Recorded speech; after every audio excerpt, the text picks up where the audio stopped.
প্রতি ঘন্টায় একটি করে হিন্দু মেয়ে বাংলাদেশে ধর্ষিত হচ্ছে। এই বয়ান যারা দিচ্ছে তাদের পিঠের চামড়া কিন্তু আমরা এখনো তুলি নাই। কলকাতা প্রেস ক্লাবে জিজ্ঞেস করেছিল যে বাংলাদেশের 1 নম্বর সমস্যা কি। আমি বললাম যে বাংলাদেশের 1 নম্বর সমস্যা হলো ভারত। বলে 2 নম্বর সমস্যা, আমি বলি এটাও ভারত। 3 নম্বর সমস্যা, আমি বলি এটাও ভারত।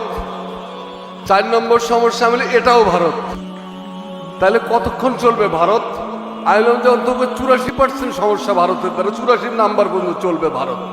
এরপরে হলো আমাদের বেকারত্ব, দারিদ্র, কাণ্ডজ্ঞানহীনতা, লোভ ইত্যাদি ইত্যাদি। মালয়েশিয়ার একজন অ্যাম্বাসেডর ছিলেন বাংলাদেশে, তিনি আমাকে বলেছিলেন, আমি বললাম যে তোমরা এত উন্নতি করলে আর আমরা যে তোমাদের রাস্তাঘাট ঝাড়ু দেই, এটার মূল কারণ কি? তো মূল কারণ হলো আল্লাহকে হাজার শুকরিয়া যে মালয়েশিয়ার 3 দিকে ইন্ডিয়া নাই। বলে ইন্ডিয়া মালয়েশিয়ার 3 দিকে নাই, এটাই মালয়েশিয়ার উন্নয়নের মূল কাহিনী আর কি।